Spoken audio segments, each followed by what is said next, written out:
So, Kathryn, I understand that you are well distinguished and well decorated in your field. You're an author of 9 books. You've been a keynote speaker at several women in tech conferences, and you've also helped to launch kind of the social media presence, if you will, of several world-class brands. And we were wondering, can you speak a little bit more to that?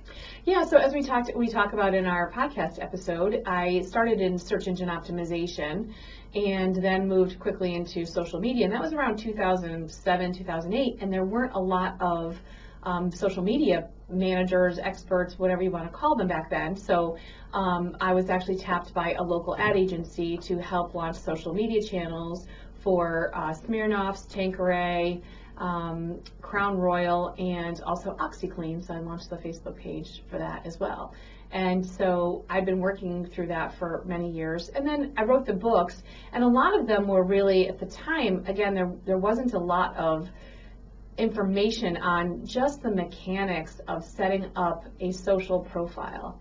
So it was really through that experience of working with those major brands where I realized that there were all these amazing marketers with these great marketing brains of 10, 15, 20 years of experience on how to market brands. They just needed the mechanics to understand how to set up a Facebook page, or how to set up a Twitter page, or how to get their YouTube presence launched. So that's why I wrote the first initial 6 books on that.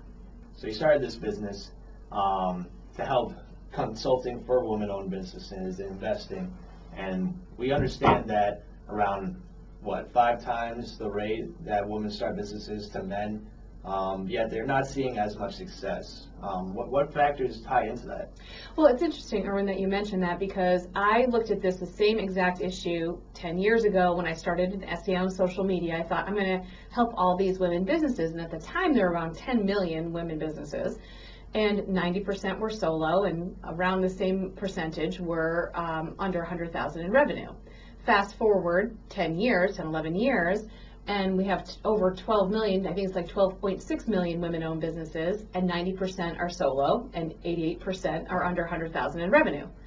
So the question became of why is that, and why are these challenges not being addressed? So we broke it down to 4 main challenges after all the research we did, and I have almost 200,000 women on my own database.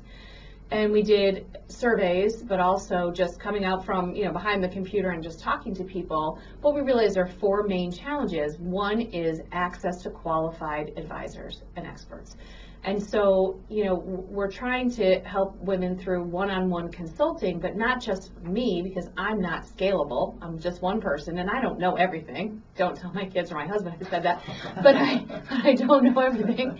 And so I wanted to take the experience of all these amazing people that I've worked with over the last 10 years, or even longer, because I have career advice in there too. So my entire career, and ask them to come in and be advisors one-on-one to these women business and women who are trying to grow their careers as well.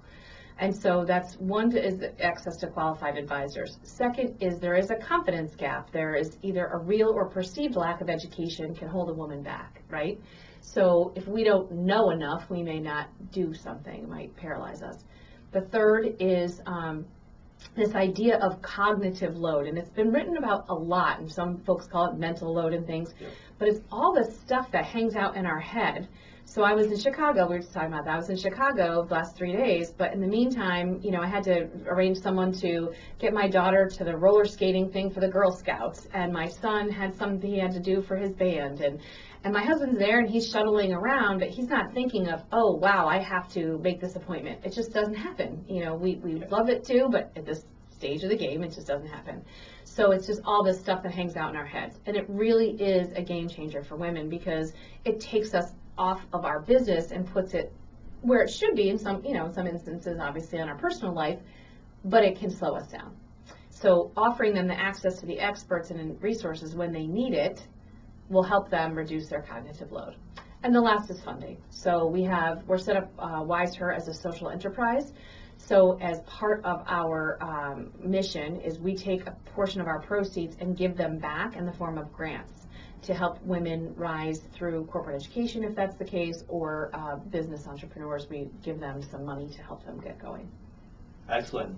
and that's certainly big so that women can jump shoot their businesses and break out of that mold that's been created over the years. That's what we're hoping to do, yeah, exactly. Awesome. Well, hey, tune into our Beantown Business Talk podcast for more information about Kathryn Rose and WiseHer. Thank you for joining. Thank you, guys. Thank you.